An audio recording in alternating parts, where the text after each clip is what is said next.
السلام علیکم ورحمۃ اللہ۔ ناظرین کرام، پیس ٹی وی اردو میں آپ کے لیے ایک اہم عنوان لے کر ہم حاضر ہوئے ہیں، اور وہ عنوان ہے 7 آدمی اللہ کے سائے میں ہوں گے۔ بسم اللہ الرحمن الرحیم۔ الحمد للہ نحمده ونستعینه ونستغفره ونؤمن به ونتوکل علیہ ونعوذ باللہ من شرور انفسنا ومن سیئات اعمالنا، من يهده الله فلا مضل له ومن يضلل فلا هادي له، ونشهد ان لا اله الا الله وحده لا شريك له، ونشهد ان محمدا عبده ورسوله صلی اللہ علیہ وعلى آلہ واصحابہ وسلم۔ اما بعد فإن خیر الحدیث کتاب اللہ، وخیر الہدی ہدی محمد، وشر الامور محدثاتها وكل محدثة ضلالہ، او کما قال علیہ الصلاة والسلام۔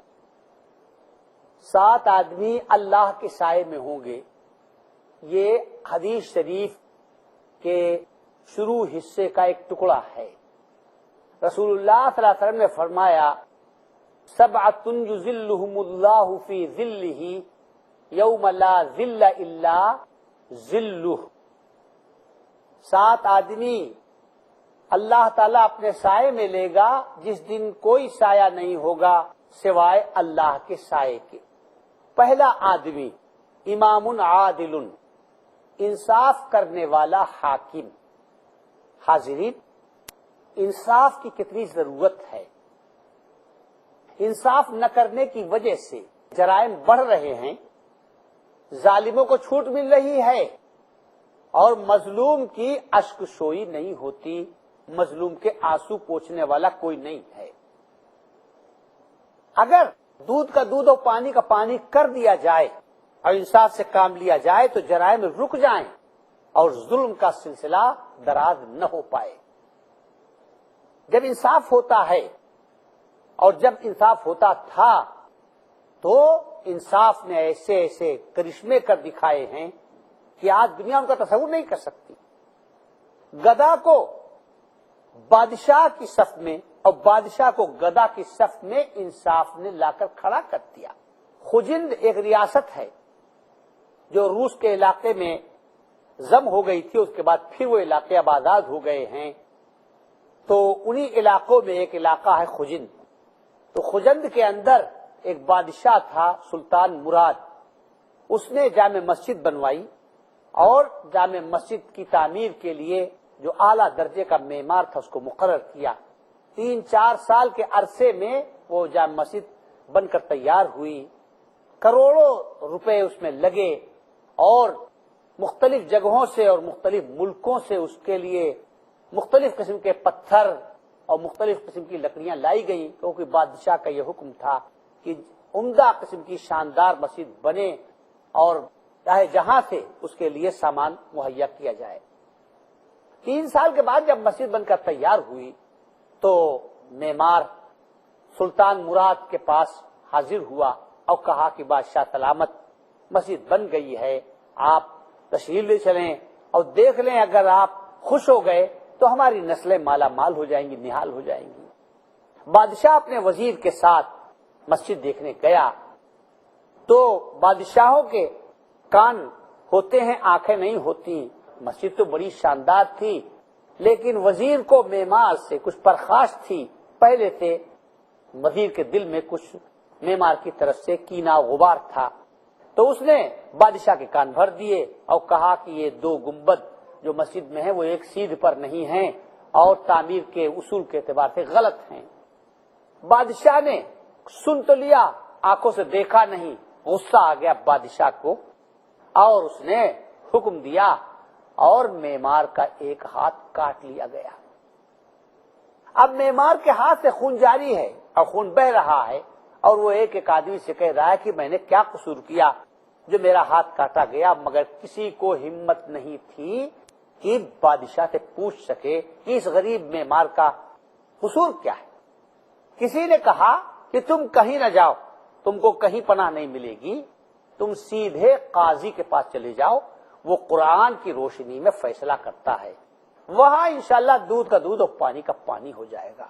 چنانچہ معمار قاضی کی عدالت میں حاضر ہوا، اس کے ہاتھوں سے خون ٹپک رہا تھا، اور اس نے کہا قاضی محترم، آپ اللہ کے رسول کے نائب ہیں اور آپ قرآن اور حدیث کے مطابق فیصلہ کرتے ہیں، آپ انصاف کرتے ہیں۔ بادشاہ نے میرا ہاتھ کٹوا دیا ہے، نہ میں نے چوری کی نہ میں نے کسی کا ہاتھ کاٹا۔ ہاتھ تو دو ہی شکلوں میں کاٹا جا سکتا تھا، یا تو میں کسی کا ہاتھ کاٹ لیتا یا میں نے چوری کی ہوتی۔ میں نے تو کوئی ان دو جرموں میں سے کوئی جرم نہیں کیا، پھر بادشاہ نے میرا ہاتھ کیوں کاٹا؟ میں آپ سے انصاف چاہتا ہوں۔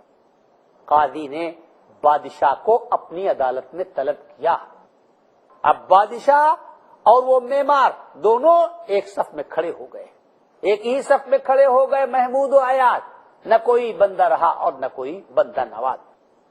قاضی نے معمار سے کہا کہ ہاں اپنا مقدمہ بیان کرو اور اپنا ماجرا دہراؤ۔ اس نے پھر وہی کہا کہ صاحب میں نے نہ چوری کی ہے نہ کسی کا ہاتھ کاٹا، اور بادشاہ سلامت نے میرا ہاتھ کٹوا لیا، تو میں نے کیا قصور کیا جو میرے ساتھ یہ زیادتی کی گئی؟ میں اس مقدمے میں آپ سے انصاف چاہتا ہوں۔ قاضی نے بادشاہ سے پوچھا کہ بادشاہ سلامت، آپ فرمائیے کہ اس بارے میں آپ کیا کہتے ہیں؟ کیا یہ صحیح ہے؟ یہ معمار کہتا ہے کہ میں نے کسی کا ہاتھ نہیں کاٹا، میں نے چوری نہیں کی، اس کے باوجود آپ نے اس کا ہاتھ کٹوا لیا۔ تو مراد نے دبے لفظوں میں اعتراف کیا کہ ہاں مجھ سے یہ غلطی ہوئی ہے۔ پوری عدالت کھچا کھچ بھری ہوئی تھی کہ آج بادشاہ کا مقدمہ قاضی کے ہاں ہے، دیکھیں کیا فیصلہ ہوتا ہے۔ آپ غور فرمائیے، نہ تاریخیں لگیں، نہ کئی سال کے لیے مقدمے کو مؤخر کیا گیا، اسی مجلس میں دو ٹوک فیصلہ کر دیا۔ گفت قاضی فی القصاص آمد حیات، زندگی گیرت ازی قانون ثبات۔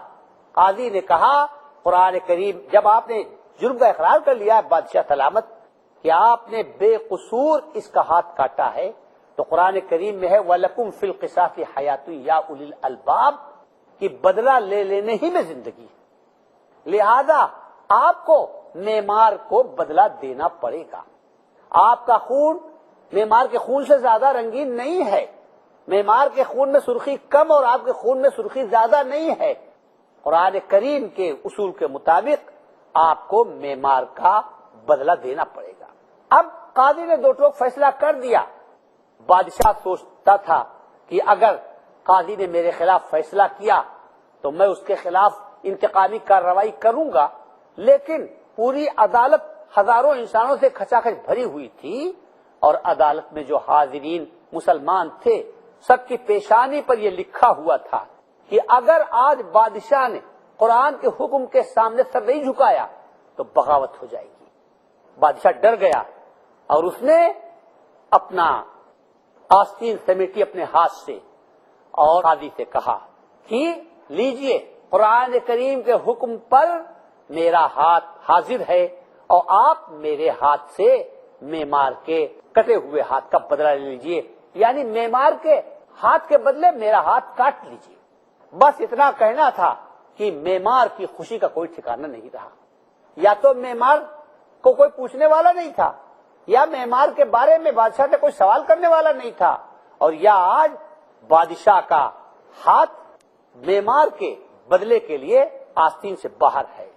مدعی را تاب خاموشی نہ مان، آئے بالعدل والاحسان خوان۔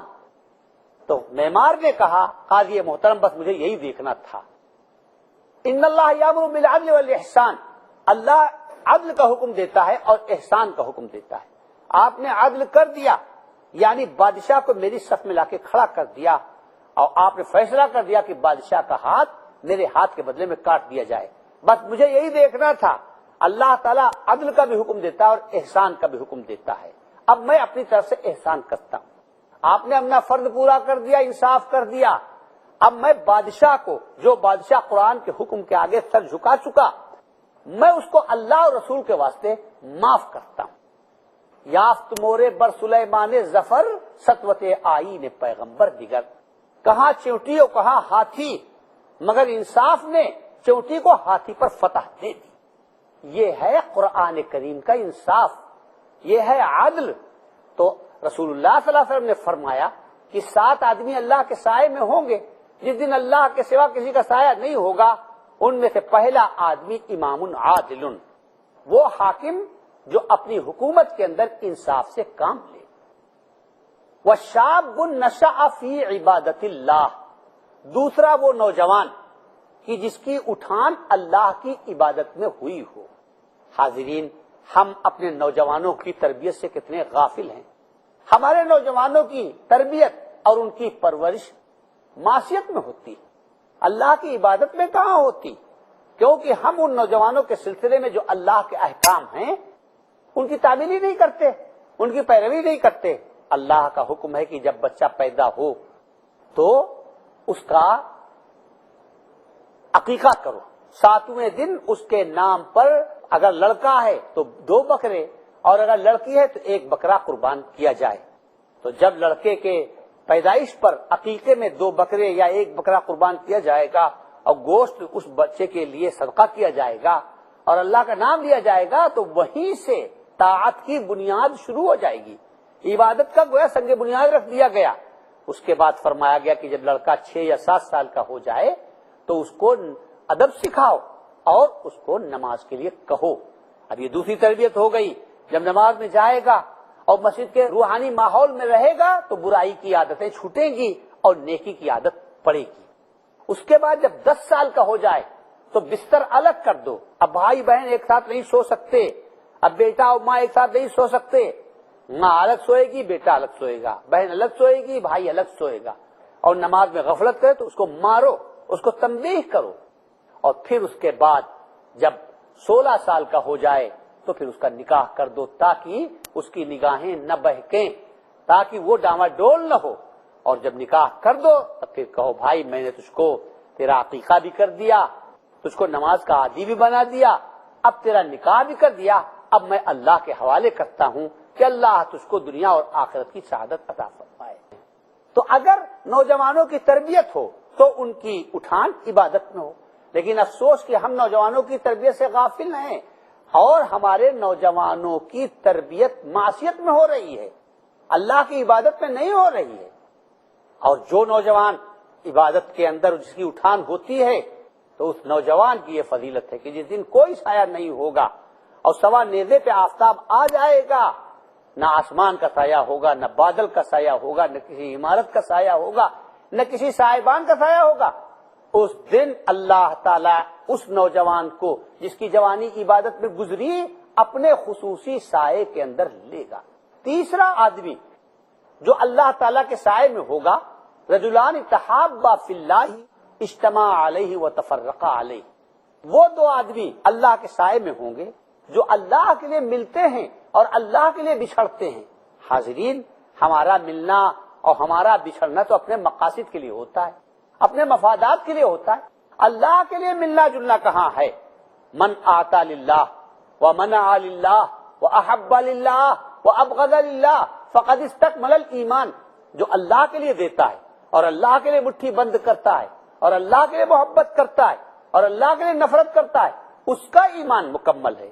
لیکن ہم اللہ کے لیے کہاں دیتے ہیں؟ ہم اللہ کے لیے محبت کہاں کرتے ہیں؟ ہم تو اپنے مفادات کے لیے محبت کرتے ہیں۔ تو رسول اللہ صلی اللہ علیہ وسلم نے فرمایا کہ محض اللہ کے لیے محبت کرنا کہ بھائی فلاں آدمی نیک ہے، شریف ہے، دین کی دعوت دیتا ہے، دین پر عمل کرتا ہے، اس لیے ہم کو اس سے محبت ہے، چاہے ہم کو اس سے 2 پیسے کا فائدہ نہیں، اور فلاں آدمی فاسق و فاجر ہے، جواری شرابی ہے، ظالم ہے، لوگوں کے حقوق دباتا ہے، اس لیے اس سے نفرت ہے۔ ہم ایسے آدمی سے کہاں نفرت کرتے ہیں؟ ہم کو جو نقصان پہنچائے اس سے ہم کو نفرت ہوتی ہے۔ تو پھر اللہ تعالیٰ کے سائے میں ہم کیسے ہو سکتے ہیں؟ اللہ کے سائے میں وہی ہوگا جو اللہ کے لیے ملتا ہے اور اللہ کے لیے بچھڑتا ہے۔ تو حضرت نے فرمایا کہ 2 وہ آدمی بھی اللہ کے سائے میں ہوں گے کہ جو اللہ کے لیے ملتے ہیں اور اللہ کے لیے بچھڑتے ہیں، اور 5واں وہ شخص اللہ کے سائے میں ہوگا، رجل ذات امرأۃ ذات حسب و جمال فقال انی اخاف اللہ رب العالمین، وہ نوجوان جس کو تنہائی میں حسین و جمیل عورت، اونچے خاندان کی عورت تنہائی میں بلائے معصیت کے لیے، بدکاری کے لیے، شہوت کے لیے، نفس پرستی کے لیے، اور وہ کہے کہ نہیں مجھ کو اللہ کا خوف ہے. اس کے سامنے اللہ ہو, اس کے سامنے اللہ کی قدرت آ جائے, شیطان نہ رہے اس کے سامنے, نفس اس کو نہ کھینچے, اللہ کا خوف اس کو لاحق ہو جائے اور وہ الگ ہو جائے, اور اس عورت کے ناجائز مطالبے پر وہ لبیک نہ کہے. ایسا شخص جو تنہائی کے اندر حسین و جمیل عورت کی دعوت پر بہکے نہیں اور اس کے قدم نہ ڈگمگائیں بلکہ اس کے قدم مضبوطی سے قائم رہیں, وہ بھی اللہ کے سائے میں ہوگا جس دن کوئی سایہ نہیں ہوگا اللہ کے سائے کے سے. حاضرین, یہ ہے خوف خدا, یہ ہے اللہ کا ڈر, اللہ کا خوف. خوف خدا یہ بہت بڑی چیز ہے. گناہوں سے کوئی چیز نہیں بچا سکتی, گناہوں سے اگر کوئی چیز بچاتی ہے تو وہ اللہ کا خوف ہے. اسی لیے فرمایا گیا انما یخشی اللہ من عبادہ العلماء, کہ اللہ سے وہی ڈرتے ہیں, اللہ کے بندوں میں اللہ سے وہی ڈرتا ہے کہ جو اللہ کا علم رکھتا ہے, جو اللہ کی عظمت, جو اللہ کی کائنات کی اتنی بڑی کائنات کا بنانے والا ہے, اتنی قدرت رکھنے والا ہے, جس کی نظر میں اللہ کے اختیارات, اللہ کی قدرت, اللہ کی صفات ہوتی ہیں کہ اس ایک ایک دھڑکن سے وہ واقف ہے اور ہر چھپے اور ڈھکے کا جاننے والا ہے. جس کے ذہن میں یہ چیزیں ہوتی ہیں وہی اللہ کا خوف رکھتا ہے. اسی طرح فرمایا گیا رضی اللہ عنہم ورضوا عنہ ذالک لمن خشی ربہ, کہ مومنین کا ایک طبقہ وہ ہے کہ اللہ ان سے راضی ہوا اور وہ اللہ سے راضی ہوئے. اللہ ان سے راضی ہوا یعنی ان کے اعمال سے راضی ہوا, اور وہ اللہ سے راضی ہوئے یعنی اللہ کے ثواب سے خوش ہوں گے. یہ کس کو مقام حاصل ہوگا کہ اللہ ان سے راضی ہوا اور وہ اللہ سے راضی ہوئے؟ فرما دیا ذالک لمن خشی ربہ, یہ ان لوگوں کو مقام حاصل ہوگا جو اللہ کا خوف رکھتے ہیں, جو اللہ کا ڈر رکھتے ہیں. حاضرین, اس طرح ہم کو رہنا چاہیے کہ ہم اللہ تعالیٰ کی گرفت میں ہیں. ایک لمحے کے لیے بھی اگر غافل ہوئے تو تباہی اور بربادی کے سوا کچھ نہیں. خواہشوں کی مثال ایسی ہے جیسے کہ شہد کے اندر مٹھاس ہوتی ہے, لیکن خواہشوں کی انتہا ہوتی ہے زہر پر. تو یہ شہد ہے خواہشیں کہ جو زہر سے ملی ہوئی ہیں. اگر ہمارے اندر عقل ہے, اگر ہمارے اندر دور اندیشی ہے, تو ایسے شہد سے ہم کو پرہیز کرنا چاہیے کہ جس کے اندر زہر ملا ہوا ہے. خواہشیں زہر رکھتی ہیں میرے دوستو. شروع میں تو ان کے اندر مٹھاس معلوم ہوتی ہے, مگر نتیجہ زہر سے زیادہ کڑوا اور مہلک ہوتا ہے. اللہ تعالیٰ کا خوف, تو حضرت صلی اللہ علیہ وسلم نے فرمایا کہ وہ شخص بھی اللہ تعالیٰ کے سائے میں ہوگا جس دن کوئی سایہ نہیں ہوگا, اور وہ ہے کہ جس کو تنہائی میں حسین و جمیل عورت دعوت دے اور وہ کانپ جائے اور کہے میں اللہ سے ڈرتا ہوں, میں تیری دعوت پر لبیک نہیں کہہ سکتا. وَرَجُلٌ قَلْبُهُ مُعَلَّقٌ بِالْمَسْجِدِ, اور ایک وہ شخص اللہ کے سائے میں ہوگا جس کا دل مسجد سے اٹکا رہتا ہے. مسجد سے اٹکا رہتا ہے کہ کب اذان ہو اور کب ہم پہنچیں. رسول اللہ صلی اللہ علیہ وسلم نے فرمایا اذا رأيتم الرجل يتعاهد المسجد فاشهدوا له بالایمان, اگر تم کسی کو دیکھو کہ مسجد کی خدمت کر رہا ہے, مسجد کی خبرگیری کر رہا ہے, تو تم شہادت دے دو کہ یہ مومن ہے. مومن کے علاوہ مسجد کی کوئی خدمت نہیں کرے گا. پھر آپ نے یہ آیت پڑھی انما یامر مساجد اللہ من آمن باللہ والیوم الآخر, اللہ کی مسجدوں کی دیکھ بھال اور مسجدوں کی خدمت وہی لوگ کرتے ہیں جو اللہ پر اور آخرت پر ایمان رکھتے ہیں. آپ نے فرمایا اذا مررتم بریاض الجنہ فرتعوا, جب تم جنت کی کیاریوں سے اور جنت کی پھلواریوں سے گزرا کرو تو چر لیا کرو, اس کے میوہ کھا لیا کرو. قیل وما ریاض الجنہ یا رسول اللہ, پوچھا گیا اللہ کے رسول جنت کی پھلواریاں کیا ہیں؟ قال المساجد, فرمایا مسجدیں ہیں. قیل وما الرتع فیہا یا رسول اللہ, پوچھا گیا اس میں میوہ کھانا کیا ہے؟ قال سبحان اللہ وبحمدہ, کہا اس میں میوہ کھانا یہ ہے کہ مسجد میں بیٹھ کر تھوڑی دیر اللہ کی یاد کرو, اللہ کا ذکر کرو, تسبیح پڑھو, سبحان اللہ والحمدللہ ولا الہ الا اللہ واللہ اکبر, یہ اللہ تعالیٰ یہ کلمہ ہے, کلمہ پڑھو, یہ ہے مسجدوں میں میوہ کھانا. تو رسول اللہ صلی اللہ علیہ وسلم نے فرمایا کہ جس شخص کا دل مسجد سے اٹکا رہتا ہے وہ بھی اللہ تعالیٰ کے سائے میں ہوگا جس دن اللہ کے سوا کوئی سایہ نہیں ہوگا. وَرَجُلٌ ذَكَرَ اللَّهَ خَالِيًا فَفَاضَتْ عَيْنَاهُ, اور ایک وہ شخص جس نے تنہائی کے اندر اللہ کو یاد کیا, اپنے گناہوں کو یاد کیا, اور اس کی آنکھوں سے آنسو جاری ہو گئے. کہا جاتا ہے کہ اللہ تعالیٰ کو دو ہی قطرے سب سے زیادہ پسند ہیں. ایک وہ قطرہ کہ جو شہید کا غزوے کے اندر، جہاد کے اندر زمین پر گرتا ہے، وہ اللہ تعالیٰ کو بہت پسند ہے۔ اور ایک وہ قطرہ جو احساس ندامت کی وجہ سے، جو گناہوں کی شرمندگی کی وجہ سے، توبہ کرنے کی وجہ سے آدمی کی آنکھوں سے ٹپکتا ہے، وہ بھی اللہ تعالیٰ کو بہت پسند ہے۔ حدیث شریف میں آتا ہے کہ چاہے جتنے گناہ ہو جائیں مایوس نہیں ہونا چاہیے، اللہ تعالیٰ اپنے بندے کی توبہ سے بہت خوش ہوتا ہے۔ آپ کو معلوم ہے کہ یہ حضور صلی اللہ علیہ وسلم نے واقعہ بیان فرمایا کہ ایک شخص تھا کہ جس نے 99 قتل کیے تھے، اس کے بعد کسی سے پوچھا کہ یہاں کوئی اللہ والا ہو تو اس سے میں اپنا مسئلہ پوچھوں۔ چنانچہ کسی نے کہا کہ ایک شخص ہے جو بڑی عبادت کرتا ہے، فلاں جنگل میں راہب رہتا ہے، تو اس راہب کے پاس گئے اور کہا کہ میں نے 99 قتل کیا، کہ میرے لیے گنجائش ہے؟ تو اس نے کہا نہیں، تیرے لیے تو کوئی گنجائش نہیں، تو اتنا بڑا پاپی، اتنا گناہگار اور سیاہکار ہے، تیرے لیے کوئی گنجائش نہیں۔ تو اس نے کہا جب میرے لیے کوئی گنجائش ہی نہیں اور رحمت کے دروازے میرے اوپر بند ہیں تو میں اپنا 100 کا عادت پورا ہی کر دوں۔ تو اس کی گردن مار دی، اب 100 ہو گئے۔ پھر پوچھا کسی سے کہ اور کوئی ہے اللہ کا بندہ کہ جس کے پاس میں جا کے توبہ کروں؟ تو کہا گیا کہ ہاں، اس سے بھی بڑا ایک آدمی ہے اور بہت اللہ والا ہے، وہ فلاں علاقے میں رہتا ہے۔ چل دیا وہاں، اس کے ہاتھ پر توبہ کرنے کے ارادے تھے کہ اگر وہ کہے گا کہ اللہ کی رحمت میں تیرے گنجائش ہے تو اس کے ہاتھ پہ توبہ کر لیں گے۔ راستے میں انتقال ہو گیا۔ غور فرمائیے ناظرین کرام، مشہور حدیث ہے، بخاری اور مسلم میں یہ حدیث مذکور ہے، یہ کوئی کمزور اور ضعیف روایت نہیں ہے۔ راستے میں اس کا انتقال ہو گیا۔ اب دیکھیے، رحمت کے فرشتے اور عذاب کے فرشتے جھگڑنے لگے۔ رحمت کے فرشتوں نے کہا کہ اس روح کو ہم جنت میں لے جائیں گے، کیونکہ یہ نیکی کے لیے جا رہا تھا، یعنی توبہ کرنے جا رہا تھا، لہذا ہم اس کو جنت میں لے جائیں گے۔ اور عذاب کے فرشتوں نے کہا کہ یہ گناہ کر کے آیا، ایک قتل کر کے آیا، لہذا اس کو دوزخ میں لے جائیں گے۔ تو اللہ تعالیٰ نے ایک فرشتے کو فیصلہ کرنے کے لیے بھیجا کہ بھائی جھگڑو نہیں، زمین ناپ لو، زمین ناپ لو۔ غور فرمائیے، چنانچہ زمین ناپی گئی تو جہاں توبہ کرنے جا رہا تھا وہ جگہ قریب ٹھہری اور جہاں سے کر کے آیا تھا وہ دور ٹھہری۔ چنانچہ فیصلہ ہو گیا کہ یہ رحمت کے فرشتے اس کو لے جائیں گے۔ تو رحمت حق بہانہ می جوید، رحمت حق بہانہ می جوید، اللہ کی رحمت بہانہ ڈھونڈتی ہے۔ اللہ تعالیٰ نے اس کو جنت میں بھیج دیا۔ تو التائب من الذنب کمن لا ذنب لہ، گناہ سے توبہ کرنے والا ایسا جیسے اس نے گناہ کیا ہی نہیں۔ اسی طرح حدیث میں آتا ہے کہ وہ شخص اللہ کے سائے میں ہوگا جو داہنے ہاتھ سے صدقہ کرتا ہے اور بائیں ہاتھ کو خبر نہیں ہوتی، یعنی مخلص آدمی اللہ تعالیٰ کے سائے میں رہے گا۔ اللہ تعالیٰ عمل کی توفیق عطا فرمائے۔ وآخر دعوانا ان الحمد للہ رب العالمین۔